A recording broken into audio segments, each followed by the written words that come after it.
আজকের গল্পের নাম অশুভ রাত। এক গ্রামে একা বসবাস করতেন এক বৃদ্ধ লোক। তার বাড়ি ছিল গ্রামের সবার থেকে আলাদা, অনেকটা জঙ্গলের ভিতরে।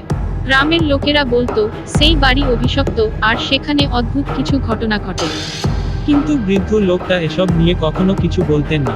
বরং তিনি তার শান্ত জীবন নিয়ে ছিলেন সন্তুষ্ট। একবার এক শীতের রাতে গ্রামের কয়েকজন যুবক সাহস করে ওই বাড়ির রহস্য জানতে গেল। তারা গিয়ে দেখে বৃদ্ধ লোকটা একা বসে আগুনের পাশে গরম চা পান করছেন। তিনি তাদের দেখে স্বাভাবিকভাবে বললেন, এসো, ভিতরে এসো, বাইরে খুব ঠান্ডা। যুবকেরা ভিতরে ঢুকে বসল। বৃদ্ধ লোকটা খুবই শান্ত স্বরে বললেন, তোমরা নিশ্চয় শুনেছ এই বাড়ি সম্পর্কে অনেক কিছু। কিন্তু আমি তোমাদের সত্যি বলবো, এই বাড়ি সত্যিই অভিশপ্ত। কথাটা শুনে যুবকেরা চুপ হয়ে গেল। বৃদ্ধ লোকটা তাদের একটি গল্প বলতে শুরু করলেন। তিনি বললেন, বহু বছর আগে আমি এই বাড়িতে আমার পরিবার নিয়ে থাকতাম। আমার স্ত্রী, 2 মেয়ে আর আমরা খুব সুখী ছিলাম। কিন্তু এক রাতে এক ভয়ঙ্কর ঝড় এলো। সেই ঝড়ের মধ্যেই আমার ছোট মেয়েটি জঙ্গলের দিকে ছুটে যায়। আমরা তাকে খুঁজতে বের হলাম, অনেক খোঁজার পরও তাকে পাইনি। সে হারিয়ে গেল। তারপর থেকে বাড়িতে অদ্ভুত সব ঘটনা ঘটতে শুরু করলো। আমি মাঝে মধ্যে আমার মেয়ের কণ্ঠ শুনতে পেতাম।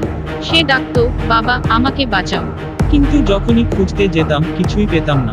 ধীরে ধীরে আমার স্ত্রী আর বড় মেয়েও অসুস্থ হয়ে মারা গেল, আর আমি একাই রয়ে গেলাম। বৃদ্ধ লোকটা তার কথা শেষ করতেই যুবকেরা বুঝতে পারল বাড়ির পরিবেশটা একেবারে অন্যরকম হয়ে গেছে। হঠাৎ একটা ঠান্ডা হাওয়া ঘরের ভেতরে বয়ে গেল। তাদের মধ্যে একজন অনুভব করল যেন তার কাঁধে কেউ হাত রেখেছে। ভয়ে তারা উঠে দৌড় দিতে গিয়েছিল, কিন্তু দরজা বন্ধ হয়ে যায়।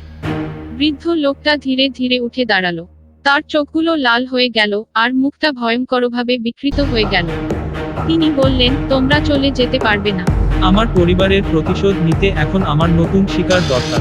সেই রাতের পর গ্রামে আর কেউ ওই যুবকদের খুঁজে পায়নি। শুধু ভোরবেলায় গ্রামের কিছু লোক বৃদ্ধ লোকটার বাড়ির কাছে গিয়ে দেখলো বাড়িটার দরজা জানালা সব বন্ধ। কিন্তু ভেতর থেকে এক ধরনের করুণ চিৎকার শোনা যাচ্ছে। কেউ আর সাহস করে সেই বাড়ির কাছে যায়নি।